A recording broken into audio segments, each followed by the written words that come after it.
Question का answer examiner कभी भी पूरा नहीं पढ़ता है। हेलो एवरीवन, आप सभी का हमारे चैनल पे स्वागत है बच्चों।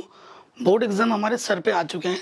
पढ़ाई के साथ साथ अभी इस समय पे ना बच्चों कि किस तरीके से कॉपी को लिखना है, ठीक है, क्या स्ट्रेटेजी होनी चाहिए, इस टाइप के जो वीडियोस हैं, जो एक मार्गदर्शन होता है ना, वो भी बहुत ज़रूरी होता है। हमें सब कुछ आता है, सारा नॉलेज हमारे पास है, और उस नॉलेज को कॉपी में लिखना ये अलग बात है, ठीक है। और दिए गए समय में पूरा प्रश्न पत्र हल करना ये सबसे बड़ा टास्क होता है हमारे लिए, देखो, ठीक है। और तो किस चीज़ों को हमें फॉलो करना है, किस तरीके से कॉपी को लिखना है, वो आज के इस वीडियो में बताऊंगा। किन चीज़ों को हमें फॉलो करने से हमें पूरे नंबर मिलते हैं, बोनस मार्क्स कैसे मिलते हैं, तो ये सब बातें मैं इस वीडियो में रखने वाला हूँ। बीइंग अ टीचर, मैं खुद एक टीचर हूँ, पिछले 14 साल से मैं पढ़ा रहा हूँ, और मैंने भी बहुत सारे कॉपी चेक्स किए हैं, तो मुझे इस चीज़ का आइडिया, तो वो नॉलेज मैं आपके साथ शेयर कर रहा हूँ, वो एक्सपीरियंस मैं आपके साथ शेयर कर रहा हूँ, ठीक है। इस चीज़ का अनुभव, मैं स्टूडेंट भी रहा हूँ, मैं टीचर भी रहा हूँ, तो वो चीज़ मैं आपको बताना चाहता हूँ कि वो आपको क्या फॉलो करना है। सबसे पहली चीज़ बेटा, देखो, अगर आप एग्ज़ाम में जा रहे हो, ठीक है, एग्ज़ाम में जैसे ही घुसोगे तो 15 मिनट पहले आपको कॉपी मिलती है ना। तो सबसे मेन पॉइंट होता है हमें उस 15 मिनट का सदुपयोग करना है, ठीक है, उसको अच्छे से यूटिलाइज करना है।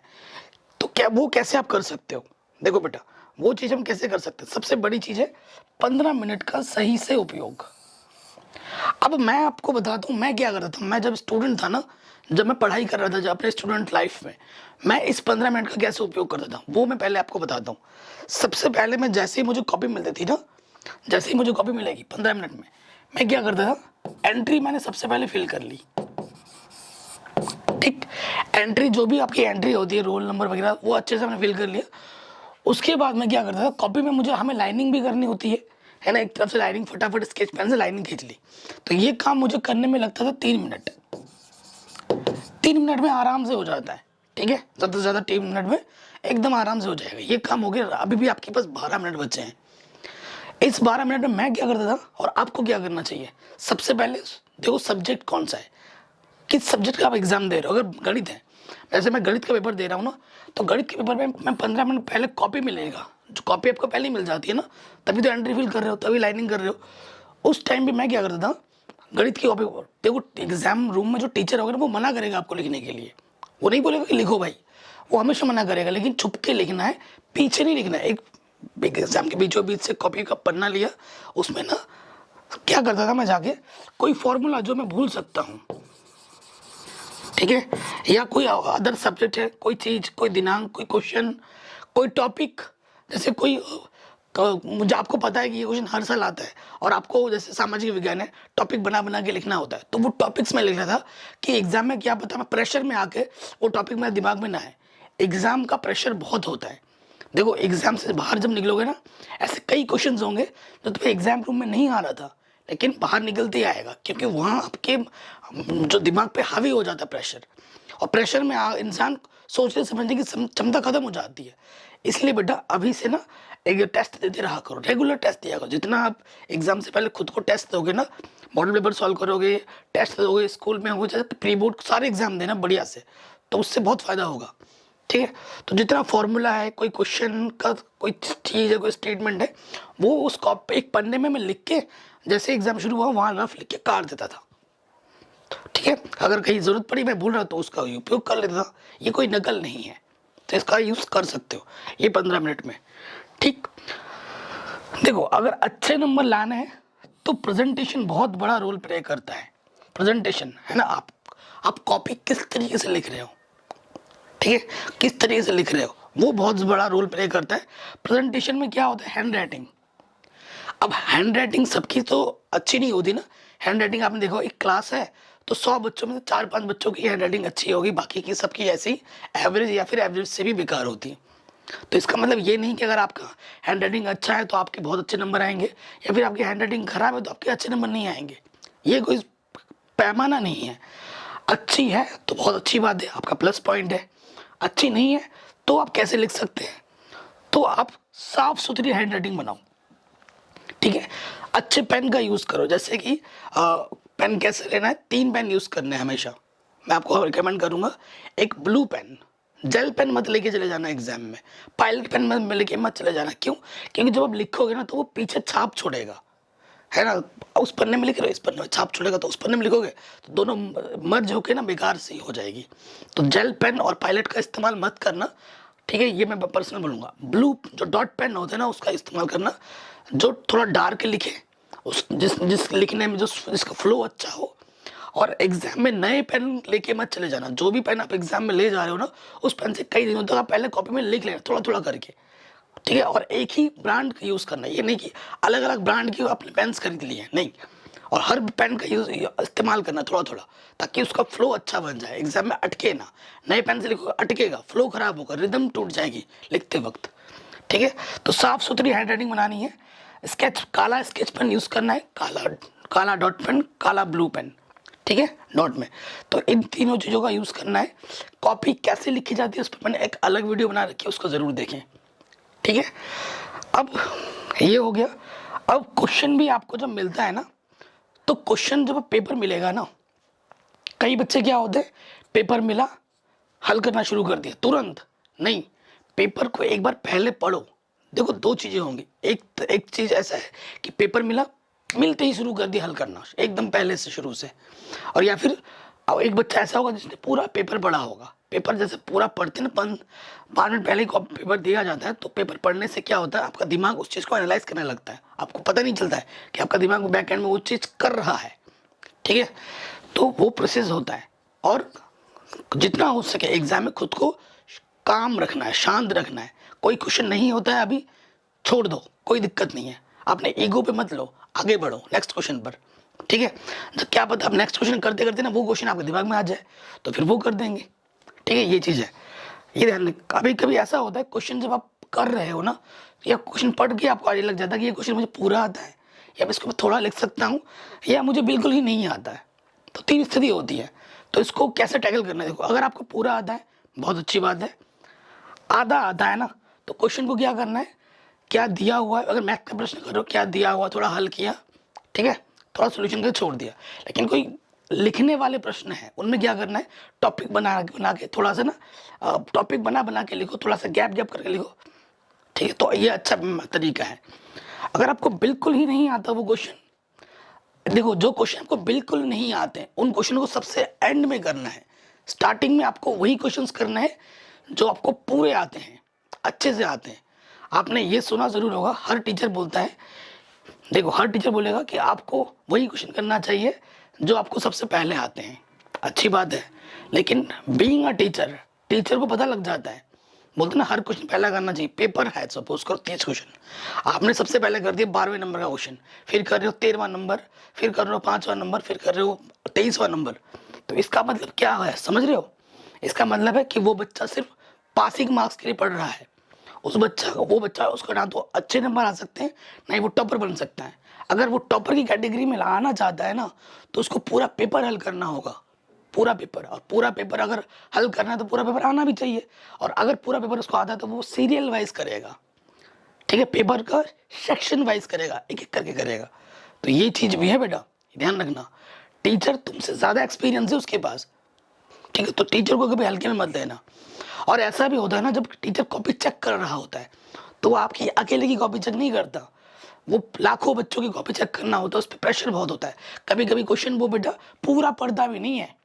तो जब भी क्वेश्चन आप लिखो, स्टार्टिंग के 2 से 3 लाइन एकदम टू द पॉइंट होना चाहिए, टू द पॉइंट। अगर कोई चीज़ आपको बहुत क्वेश्चन का आंसर में बहुत हाईलाइटेड पॉइंट है ना, उसे काले पेन से लिखो, ताकि उसकी नज़र उस पर पहले पड़े, ठीक है। उसको फिर वो क्वेश्चन पूरा पढ़ेगा भी नहीं।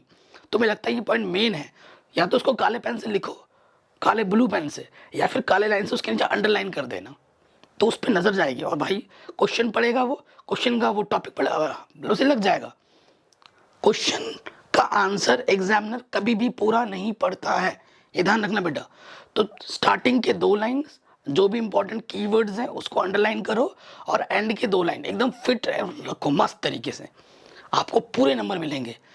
और ऐसा नहीं करोगे, ठीक है, अंडरलाइन नहीं लगाओगे, की पॉइंट को हाईलाइट नहीं करोगे, भले ही आपने पूरा सही लिखा हो ना, तो भी आपको पूरे नंबर नहीं मिलेंगे। ये ध्यान रखना, ये बहुत इंपॉर्टेंट पॉइंट है, इस चीज़ को अप्लाई ज़रूर करना, ठीक है। अब आगे बढ़ते हैं, देखो बेटा, कॉपी मिल रही है आपको, तो सबसे पहली चीज़ एग्जाम में घुसते ही आप अपनी एंट्री फिल करोगे बढ़िया से, रोल नंबर ढंग से लिखना, चेक कर लेना एक बार, सब्जेक्ट क्या है, पेपर कोड क्या है, डेट, दिन, रूम नंबर और लास्ट में सिग्नेचर। सिग्नेचर आपने अगर नहीं किया बेटा जो रूम में बैठा है, तो आपकी कॉपी चेक भी नहीं होगी। ठीक है, आपकी कॉपी चेक नहीं होगी, सारा किए कराए पे पानी फिर जाएगा, ये ध्यान रखना है। तो कॉपी चेक तभी होगी जब उनके सिग्नेचर होंगे, सारी एंट्री फिल करनी है। जब अगर आप बी शीट भी ले रहे हो तो उसको अच्छे से बांध लेना, ये तो नेसेसरी चीज़ है। अब देखो एग्जाम की मैं बात कर रहा हूँ, फर्स्ट इंप्रेशन सुना होगा ना, first impression is the last impression. ठीक है, चाहे वो रियल लाइफ में भी हो। अगर आपको कोई लड़की अच्छा लगता है या लड़का अच्छा लगता है और आपसे उससे पहली बार में मिल रहे हो और उससे बात अगर आपका इंप्रेशन उस पर अच्छा नहीं होगा ना, पूरा मामला बिगड़ जाएगा। वही चीज़ यहाँ पर भी है। जब आप कॉपी सॉल्व कर रहे हो, एग्जाम में जैसे ही कॉपी पढ़ने पलटा, स्टार्टिंग से ही क्वेश्चन गलत हो गए तो उसे पता चल गया ये पूरे आगे भी ऐसे ही करेगा, भले ही आपने सही किया हो, तो उसकी माइंड में वो चीज़ आपने डाल दी है ना कि आगे भी ऐसे करेगा। तो वही चीज़, जब भी आप फर्स्ट इंप्रेशन लास्ट इंप्रेशन, कम से कम स्टार्टिंग के 3 से 4 पेज। ठीक है, अगर आपको आता है अच्छी बात है, जो क्वेश्चन आपको पूरे 100% आते हैं वही करना, कटपिट एक भी नहीं होना चाहिए, साफ सुथरी राइटिंग होनी चाहिए, जो पूछा जाए वही लिखना है। अब कई बच्चे ऐसे होते हैं, देखो बेटा, कई बच्चे ऐसे होते हैं, क्वेश्चन है 1 नंबर का और उससे बड़ा चौड़ा है भयंकर, मुझे तो क्वेश्चन आता ही है, 1 नंबर क्वेश्चन है, वो उसको 1.5-2 पन्ने लिख देगा। क्या फ़ायदा, तुम अपने बेवकूफ़ी को दिखा रहे हो। वहाँ पर वहाँ लिखा होता है क्वेश्चन में कि इसका आंसर इतने वर्ड्स में देना है, इसका आंसर इतने वर्ड्स में देना है, क्वेश्चन के हिसाब से लिखना है। ज़्यादा लिखने से, पेज भरने से नंबर नहीं मिलते हैं, सटीक आंसर टू द पॉइंट लिखने से नंबर मिलते हैं, ये ध्यान रखिएगा। अगर आप सोच रहे हो कि मैं बी शीट सी शीट का भी भर के आऊँगा, ठीक है, और मुझे बहुत नंबर मिलेंगे, ऐसा कुछ नहीं है। आप एक कॉपी भरो, टू द पॉइंट जितना पूछा गया आपने सारा चीज़ उसमें लिखा हो, आपको पूरे नंबर मिलेंगे। ठीक है, कॉपी भरने के नंबर नहीं मिलते हैं, सही उत्तर लिखने के नंबर मिलते हैं, इस चीज़ को ध्यान में रखना है। तो ये भी ध्यान रखना है। उसके बाद फर्स्ट इंप्रेशन की बात तो मैंने करी थी, जो पूछा जाए वही लिखना, कोशिश करनी है जो खंड आप कर रहे हो उस खंड के सारे क्वेश्चन एक जगह हो जाएं तो बेहतर है। ठीक है, तो बेहतर है, वरना स्टार्टिंग में वो चीज़ ध्यान में रखनी है, क्वेश्चन कोई भी नहीं छोड़ना है, क्वेश्चन कभी भी नहीं छोड़ना है। ठीक है, सबसे पहले वो क्वेश्चन आपको पिक करना है जो आपको पूरा आता है, उसके बाद वो क्वेश्चन करना है जो आपको आधे या आधे से ज़्यादा आते हैं, एंड में वो क्वेश्चन करना है जो आपको बिल्कुल नहीं आता। ठीक है ना, क्वेश्चन का आपको सर ये क्या बात हो गई, क्वेश्चन हमें बिल्कुल नहीं आता, फिर हम कैसे कर देंगे।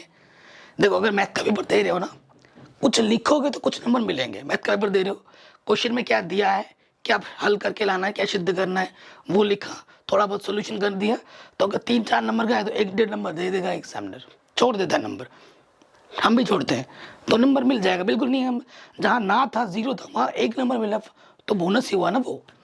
उसके बाद क्वेश्चन नहीं छोड़ना है। अगर कोई थियोटिकल प्रॉब्लम है, जैसे कुछ लिखना है, हिंदी का है, सामाजिक का है, उनमें क्या करें, तो क्वेश्चन पढ़ने पर ना आपको कीवर्ड्स मिलेंगे, हर क्वेश्चन में कीवर्ड्स होते हैं, तो उन कीवर्ड्स को थोड़ा सा अपने मन में जोर डालो कि उन पे चीज़ तुम्हें क्या क्या याद है, उस कीवर्ड्स को बनाकर कुछ टॉपिक्स बनाओ और उसको अपने शब्दों में लिख दो, तो कुछ ना कुछ नंबर ज़रूर मिल जाएगा।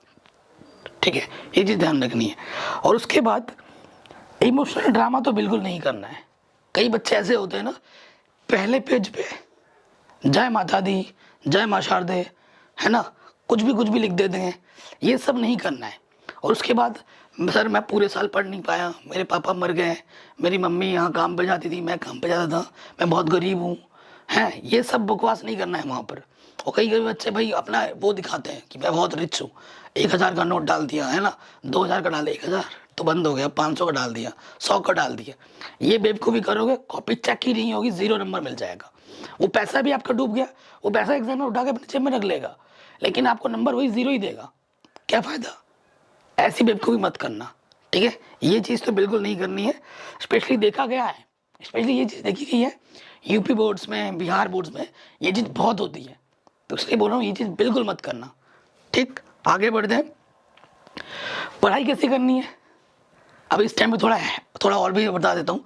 बेटा पढ़ाई करो, सबसे पहले जैसे पढ़ना है ना, एनसीईआरटी पढ़ो, आपके एनसीईआरटी और आपने जो नोट्स बनाए हैं, सबसे पहले उठ के आपको क्या पढ़ना है, आपके खुद के नोट्स पढ़ने हैं, ठीक है। खुद के नोट्स पढ़ने के बाद एनसीईआरटी के सभी प्रश्न उत्तर करने हैं, उसके बाद उसी चैप्टर के क्वेश्चन बैंक पढ़नी है, ठीक है।